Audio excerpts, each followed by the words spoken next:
স্বাগত সবাইকে। শুরু করছি ডিবিসি নিউজের নিয়মিত আয়োজন মানচিত্র। সাথে আছে আমি রঞ্জন শুভ্র। প্রতিদিন বিকেল 4:30টায় আয়োজনে আমরা থাকি আপনাদের সাথে। চেষ্টা করি সারা দেশের নানা সংকট সম্ভাবনার কথা জানাবার, কথা বলে আঞ্চলিক থেকে জাতীয় পর্যায়ে সংশ্লিষ্ট কর্তৃপক্ষের সাথে তুলে ধরি মানুষের দুঃখ দুর্দশা, আশা নিরাশার কথা। গ্রীষ্মের দিনে খরতাপের পাশাপাশি হাওয়ায় ভাসে বিচিত্র রসালো ফলের মিষ্টি সুবাসও বয়ে আনে নানা বর্ণের নানা রঙের ফল দেখার চোখের আনন্দ।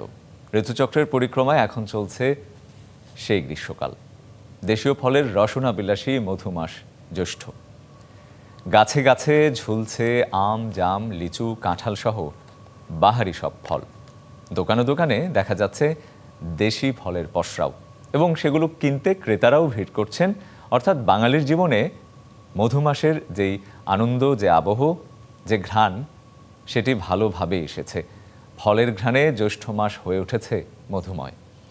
সরকারি তথ্য বলছে বাংলাদেশে এ পর্যন্ত 130টি ফলকে দেশি ফল হিসেবে চিহ্নিত করা হয়েছে। এর মধ্যে বুনো ফল 7টি আর প্রধান ফল 10টি। মানচিত্রে মধুমাস নিয়েই আজকে কথা বলবো। আমাদের আজকের আলোচনার বিষয় এলো মধুমাস, বাতাসে দেশি ফলের সুবাস। এ নিয়ে আলোচনা আমাদের সাথে খুলনা সরকারি মহিলা কলেজের বাংলা বিভাগের বিভাগীয় প্রধান প্রফেসর শঙ্কর মল্লিক, এবং আরও যুক্ত হচ্ছেন রংপুর থেকে শিল্পী ও গীতিকার রূপু মজুমদার। দুজনকেই স্বাগত আজকের আমাদের মানচিত্রের আয়োজনে। আমি যদি শুরুটা করতে চাই শঙ্কর মল্লিক, আপনাকে দিয়ে, নিশ্চয় শুনতে পাচ্ছেন শঙ্কর মল্লিক। আমি যদি একদম শুরুতে যেটা জানতে চাই, মধুমাস এসেছে আমরা সবাই জানি, এবং এই যে মধুমাস আসে বাঙালির জীবনে, বাঙালির ঐতিহ্য, কৃষ্টি, সংস্কৃতির সাথে এই মধুমাস কিভাবে মিশে আছে, কি গুরুত্ব নিয়ে আছে, সেটি যদি শুরুতে একটু শুনে নিতে চাই। এরপরে আমি রূপু মজুমদারের কাছে যাব। শঙ্কর মল্লিক, আপনাকে একটু শুনতে চাই।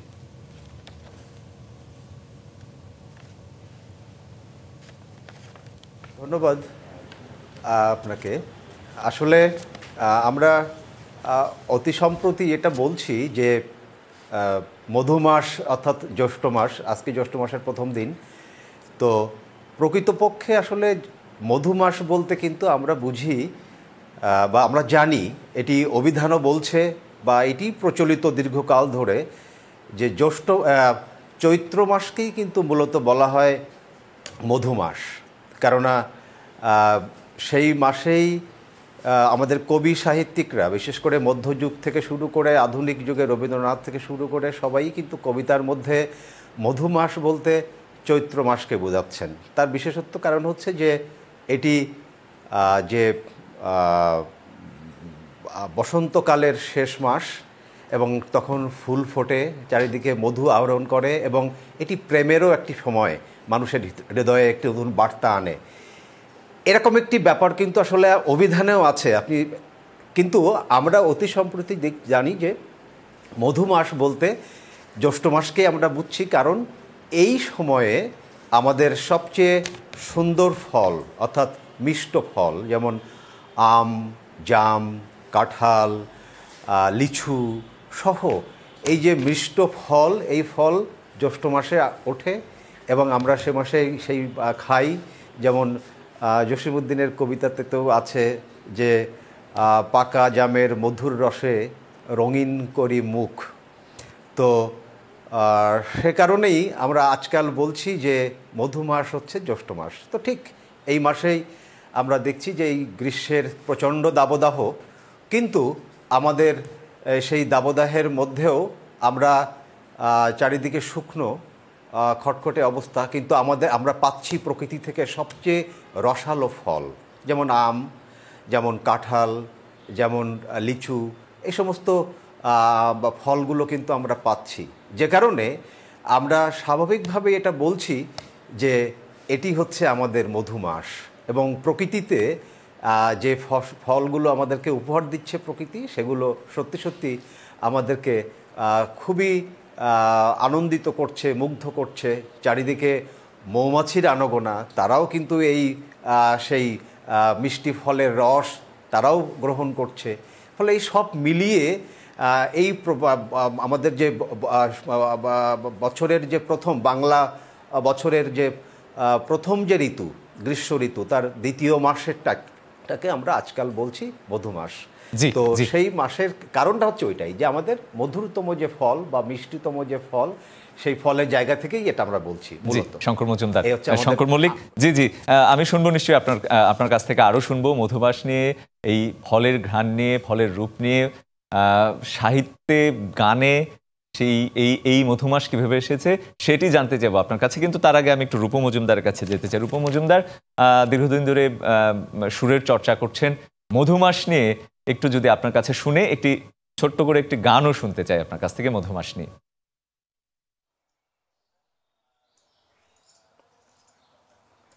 জি, আসলে মধুমাস আমাদের অঞ্চলে এইদিকে এই মধুমাস জ্যৈষ্ঠ মাস, এটাকে তো জ্যাঠ মাস বলে আর কি আঞ্চলিক ভাষায়। এখানে প্রথম প্রাধান্য হলো নতুন জামাইয়ের বাড়িতে নতুন শ্বশুর এই মাসে আম এবং দুধ নিয়ে যায়। এটাকে আমাদের এদিকে সান্দাস বলে আর কি। এটা মূলত একটা কারণ। আর একটা বিষয় হচ্ছে যে অত্যাধিক আম, কাঁঠাল এ সময় থাকে। আর আমাদের রংপুরের অঞ্চলের ঐতিহ্য এখন হাড়ি ভাঙা আম। তা আমি হাড়ি ভাঙা গানে একটু চলে যাই, অল্প একটু গেয়ে নেই।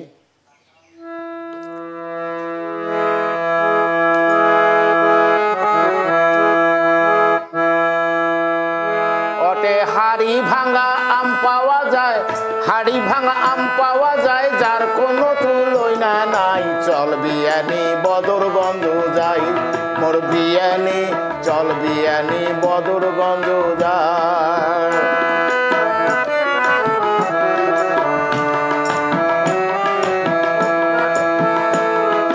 বদরগঞ্জের আম যদি কান দুধ দিয়া মাখিয়া,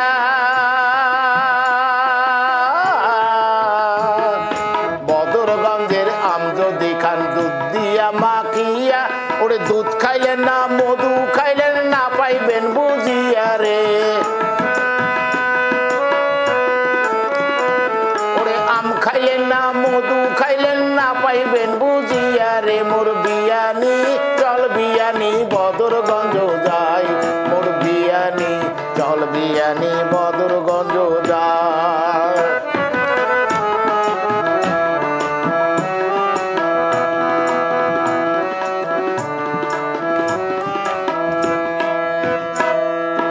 অম্পুড়িয়া হাড়ি ভাঙা আমের সুনামে,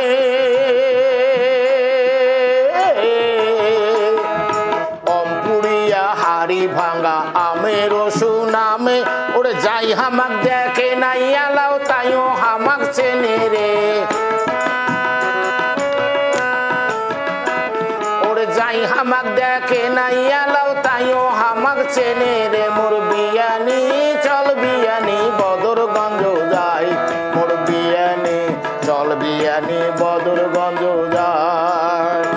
ওটে হাড়ি ভাঙা আম পাওয়া যায়, হাড়ি ভাঙা আম পাওয়া যায়, যার কোনো তুলনা নাই। চল বিয়ানি বদরগঞ্জ যাই, মোর বিয়ানি চল বিয়ানি বদরগঞ্জ যাই, মোর বিয়ানি চল বিয়ানি বদরগঞ্জ যাই।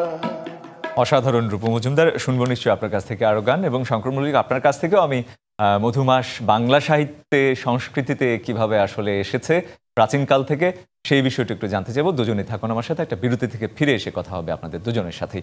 মানচিত্রে একটা বিরতি নিচ্ছে, ফিরছে শিগগিরই, সঙ্গেই থাকুন। দেখছেন মানচিত্র, আলোচনা করছিল মধুমাস, বাতাসে দেশি ফলের সুবাস। এ বিষয়ে আমাদের সাথে যুক্ত আছেন রূপ মজুমদার এবং শঙ্কর মল্লিক। দুজনকে আবারও স্বাগত। শঙ্কর মল্লিক, আপনার কাছে আমার বিরতির আগে থেকে প্রশ্ন ছিল যে বাংলা সাহিত্যে এই মধুমাসের যেই প্রভাব, তাৎপর্য, গুরুত্ব এবং কিভাবে এসেছে সেই বিষয়ে যদি আপনার কাছে একটু শুনি, তার শুনে আমি মধুমাস নিয়ে আরও কিছু কথা, আরও কিছু গান, আরও কিছু আড্ডা হবে আমাদের সাথে রূপ মজুমদারের। শঙ্কর মল্লিক, আপনার কাছে আগে শুনতে চাই।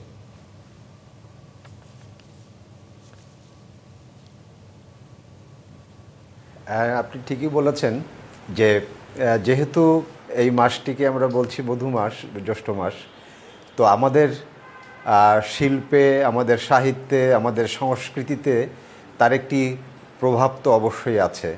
এবং আমি আগেও বলেছি যে আমাদের মধ্যযুগ থেকে শুরু করে আধুনিক যুগ অবধি আমাদের বিভিন্ন রকমের সাহিত্যের বিভিন্ন আঙ্গিকে, বিশেষ করে আমাদের কবিতায়, বিশেষ করে কবিতায় সবচেয়ে বেশি তারপর আমাদের গানে, আমাদের ছোট গল্পে, উপন্যাসে, নাটকে, সেখানেও কিন্তু প্রাসঙ্গিকভাবে এই মধুমাসের কথা নানানভাবেই এসছে প্রসঙ্গক্রমে।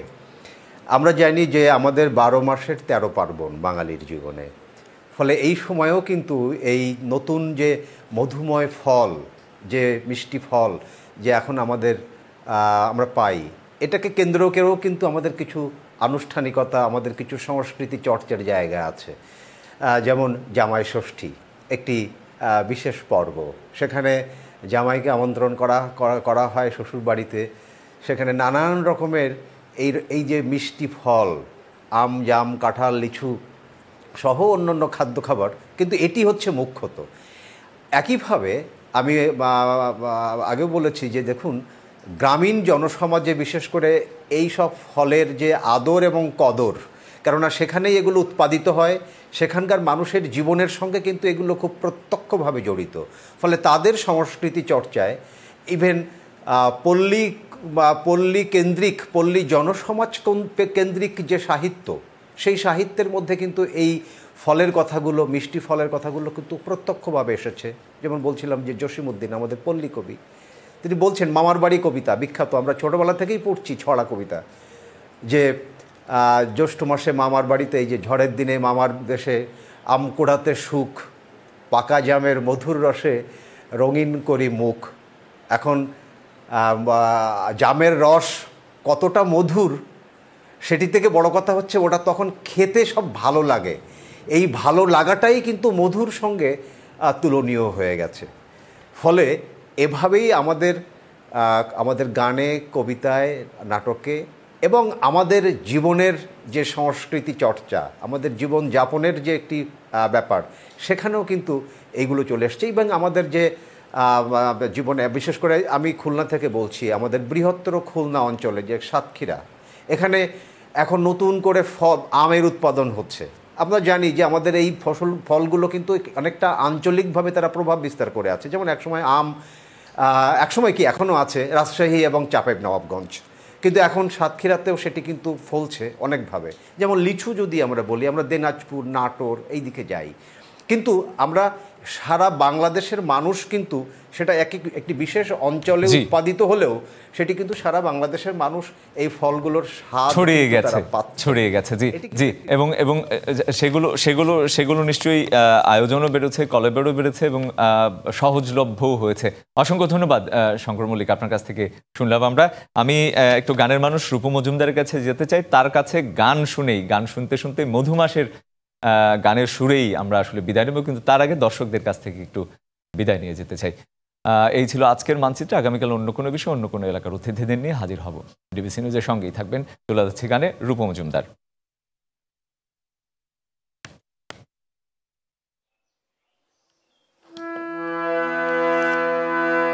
আসলে এই দিনে আমাদের এদিকে কালবৈশাখী হয়, ঝড়। আমি গানে সেই ঝড়ের অবস্থা বর্ণনা করছি।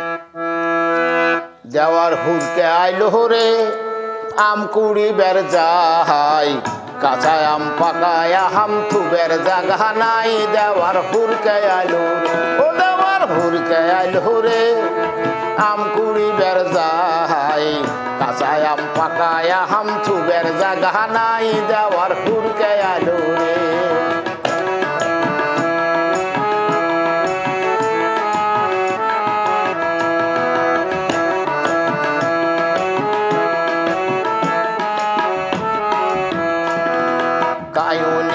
সিনের বোঝা কায়ো ন্যাম্পো বাতি, হায়রে কায়ো ন্যাম্পো বাতি, কায়ো নিনু সিনের বোঝা কায়ো ন্যাম্পো বাতি, হায়রে কায়ো ন্যাম্পো বাতি। আরে কারো মাথাতে ঝাঁপি রে ভাই, কারো মাথাতে ছাতি,